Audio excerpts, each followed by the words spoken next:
दूसरी तरफ एक और गुआनाको ने पूमा को देख लिया है। वो भागने की कोशिश करता है मगर देर हो चुकी है। पूमा ने उसे बीच रास्ते में ही दबोचा है। ये मौत और जिंदगी की जंग है। पूमा के पास शिकार का बरसों का अनुभव है। वो जानता है कि इस पलटवार का सामना कैसे करना है।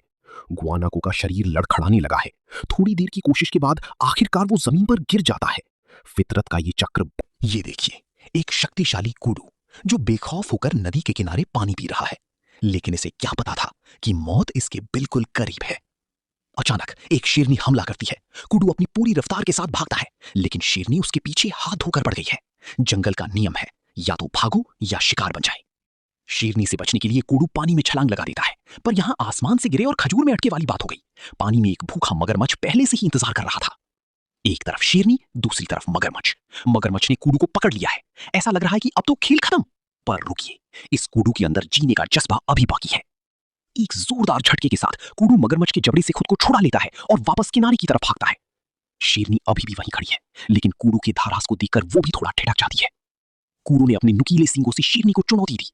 शेरनी समझ गई कि ये शिकार आज आसान नहीं होने वाला। हार मानकर शेरनी वापस लौट गई। इसे कह एक मैमथ मरु की नजर एक ऐसे स्लॉथ पर पड़ी जो जमीन पर था। खतरे को भांपते हुए स्लॉथ ने अपनी पूरी ताकत लगा दी और तेजी से पेड़ पर चढ़ने लगा। यहां तक कि उसे खुद को साफ करने का भी वक्त नहीं मिला। इस बूढ़े स्लॉथ के शरीर पर काई मॉस जमी हुई थी। अगर वो समय रहते पेड़ के ऊपरी हिस्से तक पहुंच जाए तो वो मरु के हमले से बच सकता है। एक मरु की छलांग की ऊंचाई 6 से 7 मीटर तक हो सकती है। स्लॉथ के पास इतना समय नहीं था कि वो बहुत ऊपर जा सके। इस मोटे और ताजा शिकार को देखकर मरु के मुंह में पानी आ गया।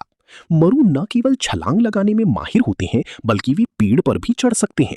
इस धीमी गति वाले स्लॉथ के लिए वो एक बड़ा खतरा था। स्लॉथ ने पीछे मुड़कर देखा और ऐसा लगा मानो वो मरु पर हंस रहा हो। ये एक सीधा और बिना शाखाओं वाला पेड़ था। अनुभवी स्लॉथ को लगा कि मरु यहां नहीं चढ़ पाएगा, और वाकई मरु बीच में ही अटक गया, जबकि स्लॉथ धीरे धीरे और ऊपर की ओर बढ़ता रहा। लेकिन मरु के पास अपना एक तरीका था। उसने नीचे उतरकर अपने पंजों को रगड़कर तेज किया। अगर पंजे काफी नुकीले हों और पेड़ की छाल में अच्छी पकड़ बना ले तो वो ऊपर चढ़ सकता है। स्लॉथ ने जब ये देखा तो उसने अपनी रफ्तार बढ़ा दी। पंजों को तेज करने के बाद मरु ने फिर से कोशिश की, लेकिन उसी जगह पर वो फिर से मुश्किल में पड़ गया। मरु की पंजी उतनी लचीली नहीं थी कि वे पतले होते जा रहे पेड़ के तने को कसकर पकड़ सकी।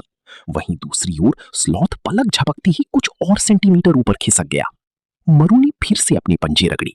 अब वो स्लॉथ से बस कुछ ही दूरी पर था। उसने अपनी पूरी शक्ति जुटाई और तेजी से ऊपर की ओर झपट्टा मारा। इस बार वो स्लॉथ को पकड़ने में कामयाब रहा। स्लॉथ की जीने की इच्छा शक्ति उसे पेड़ से चिपके रहने पर मजबूर कर रही। मरु ने स्लॉथ को गर्दन से दबोच लिया था, जिससे स्लॉथ की पकड़ ढीली होने लगी। आखिरकार स्लॉथ का भारी शरीर पेड़ से अलग हो गया और दोनों तेजी से नीचे जमीन पर आ गिरे। जमीन पर गिरते ही मरु ने अपनी पकड़ और भी मजबूत कर ली ताकि शिकार बचकर ना जा सके। स्लॉथ ने संघर्ष तो किया, लेकिन मरु की फुर्ती और ताकत के आगे उसकी एक न चली। प्रकृति का नियम क्रूर है, जहां एक का अंत दूसरे का जीवन बनता है। अपनी भूख मिटाने के लिए मरु ने इस कठिन शिकार को अंजाम दिया और जंगल की शांति में फिर से एक खामोशी छा गई। ये जीवन और मृत्यु के उसी चक्र का हिस्सा था जो इस घने जंगल में हर रोज चलता है।